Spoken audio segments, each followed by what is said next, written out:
This video is about arithmetic and geometric sequences. This is AP Precalculus Topic 2.1. If you appreciate the content, please give it a like. Use the information below to write an equation for the following arithmetic sequences. Then find the 11th term of the sequence.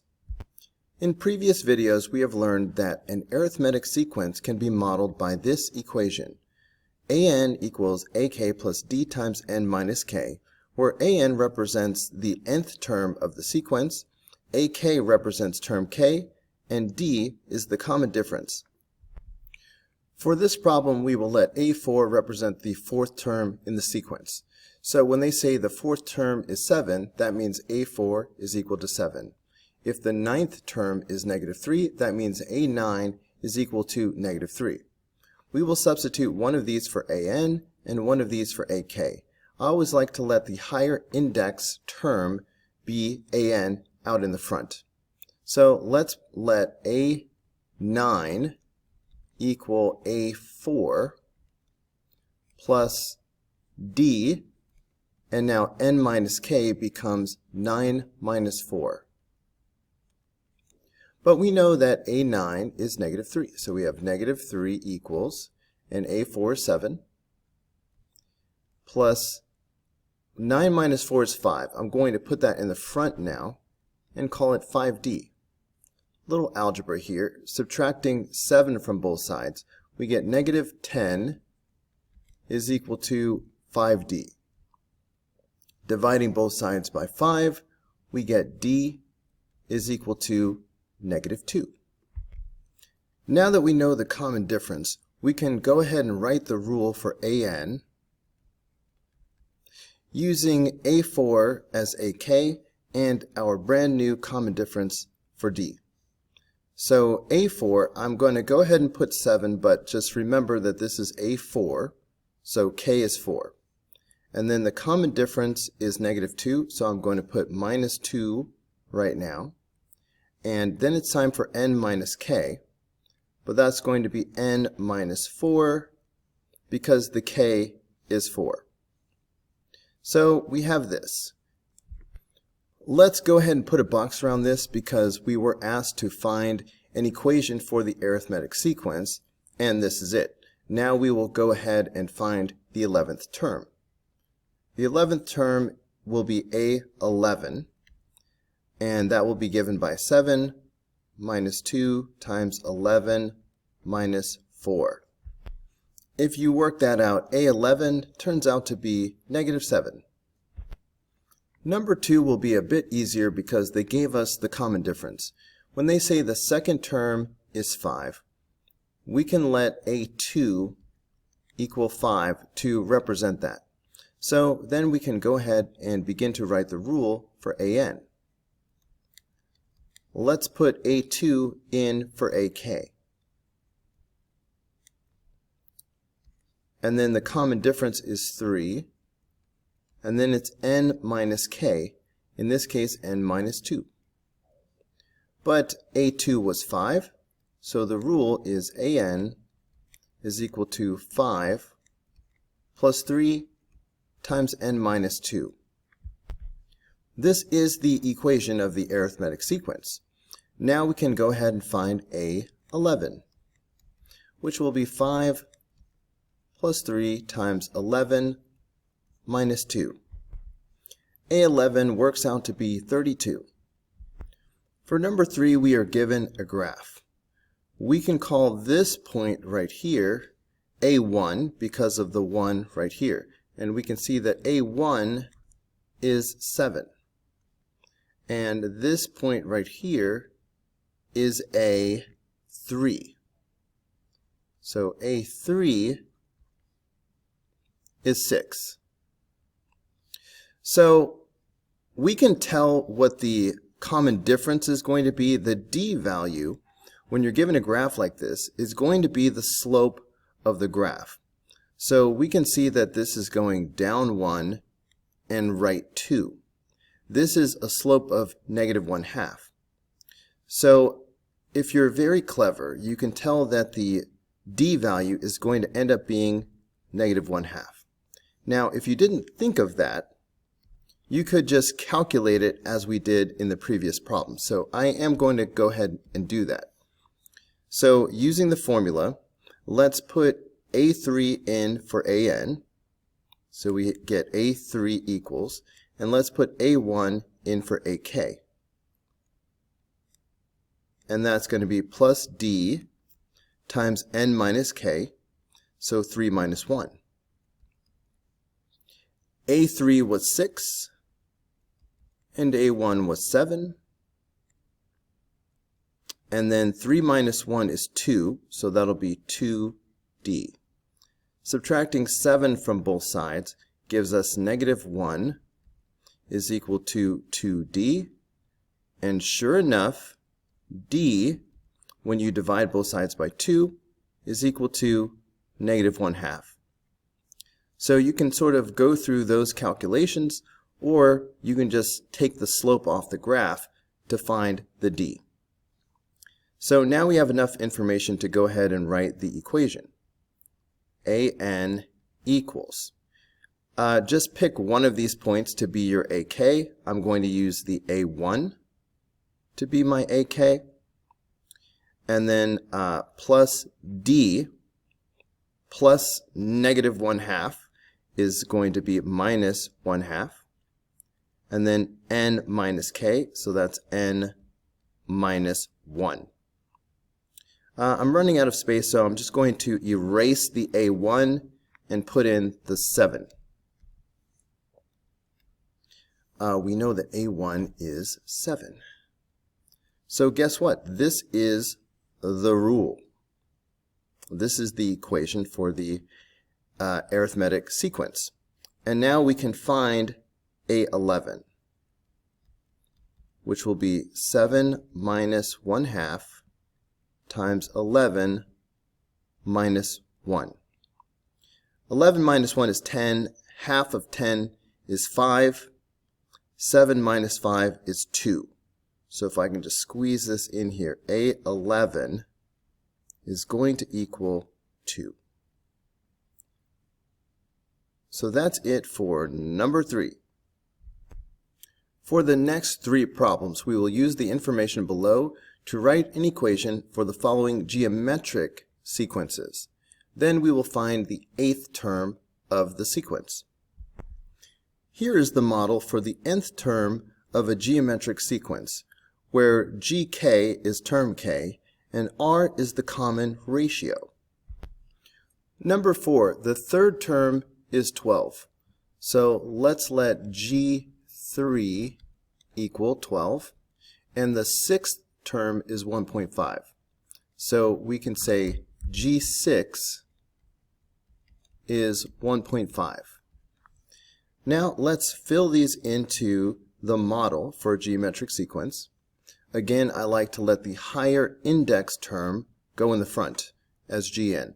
So I'm going to write G6 is equal to G3 times the common ratio, and now the n minus k power will be 6 minus 3.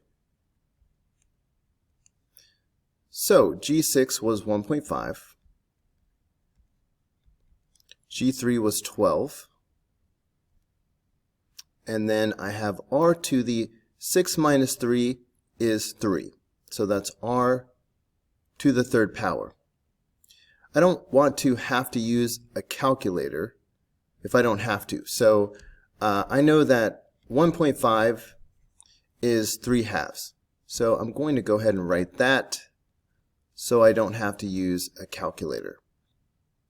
Dividing both sides by 12 means if I want to divide 3 over 2 by 12, that's the same thing as 3 over 2 times 12. All right, dividing by 12 is the same as putting that 12 into the denominator with the 2. So that's going to be 3 over 24. And 3 over 24 reduces down to, 3 goes into itself once, and 3 goes into 24 8 times. So dividing both sides by 12, I'm going to get 1 over 8 is equal to r to the third power. Taking the cube root of both sides gives me r is equal to 1/2, because the cube root of 8 is 2, because 2 to the third power is 8. Now we can write the rule for Gn. Gn will equal Gk, so G3, times r, which is 1/2, to the n minus k power.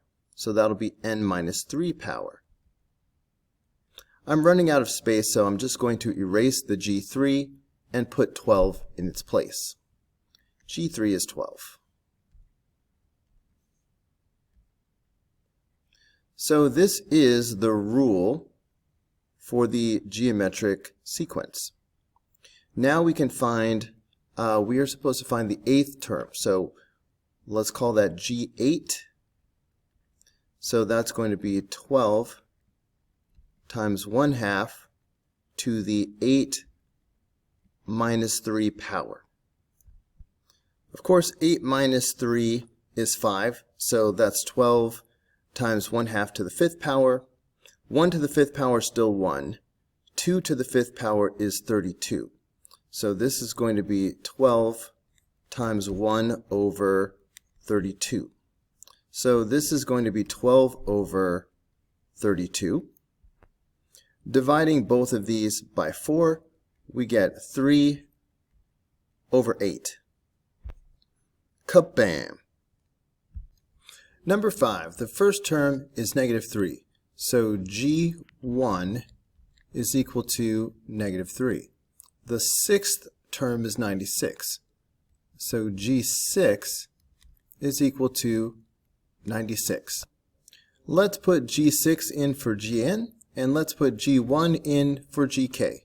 So we will get G6 is equal to G1 times r to the n minus k power. So that'll be the 6 minus 1 power. G6 is 96. So we have 96 is equal to G1, which is -3. And then this will be r to the 5th power. Let's divide both sides by -3. 96 divided by 3 is 32.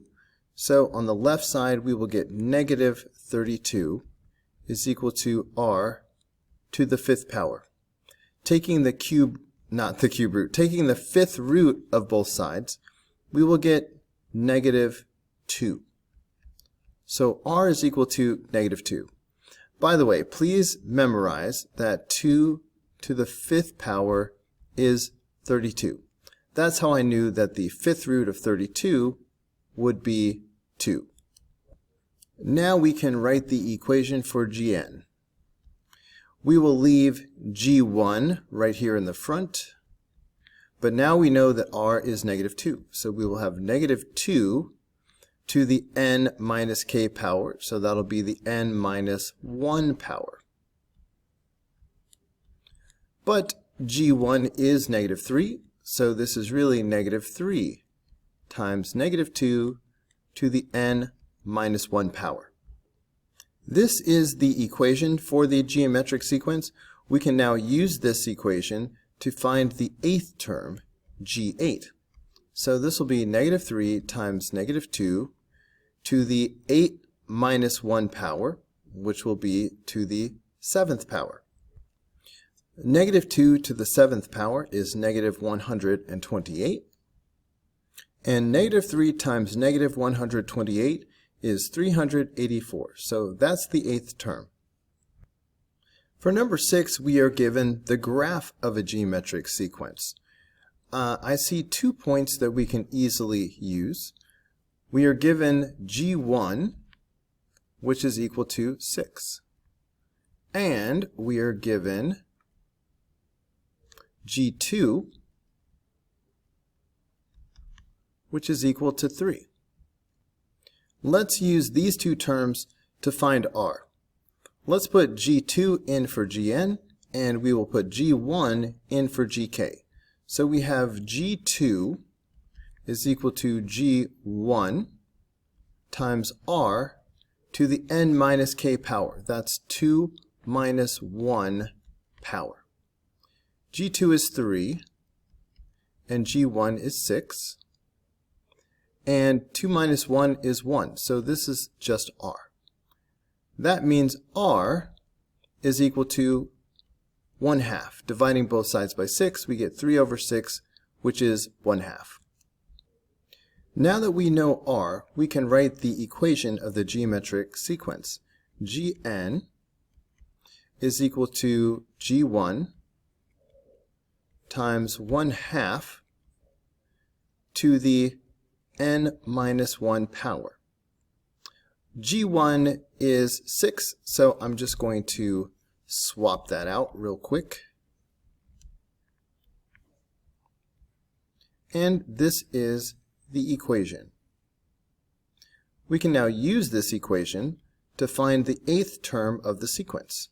G8 will be 6 times 1/2 to the 8 minus 1 power, which is going to be to the 7th power. So we have G8 is equal to 6 times 2 to the 7th power is 128. 6 goes into 128 64 times. So G8 is 1 over 64.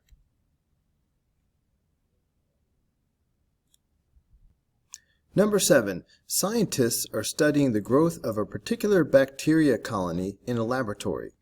The population of the bacteria colony can be modeled using a geometric sequence, where the first day of the study is day 1. The population on day 5 was 7,000 bacteria, and the population on day 8 was 32,000 bacteria. What is the population of the bacteria colony on day 7 based on the model? It's a geometric sequence, so we are going to use this model. The population on day 5 was 7,000. That means that G5 is 7,000. The population on day 8 was 32,000. So G8 is equal to 32,000. Let's put G8 in for Gn and G5 in for Gk. So we get G8 is equal to G5 times R to the 8 minus 5 power. This gives 32,000 equals 7,000 times R to the 3rd power. Dividing both sides by 7,000, the thousands will sort of cancel out, and we will be left with 32 over 7 is equal to R to the 3rd power. To get R by itself, let's think of it as raising both sides to the 1/3 power. That'll cancel out the 3. Now that we know R, we can write the equation for the geometric sequence. Just remember that Gk is G5, so K is 5. The equation will be Gn is equal to, and I'm going to just go ahead and write 7,000, but just remember K is 5.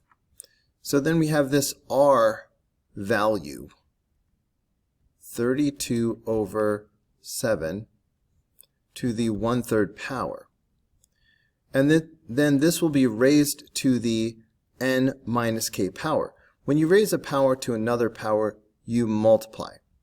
So I can just go ahead and multiply by n minus k, which in this case is n minus 5.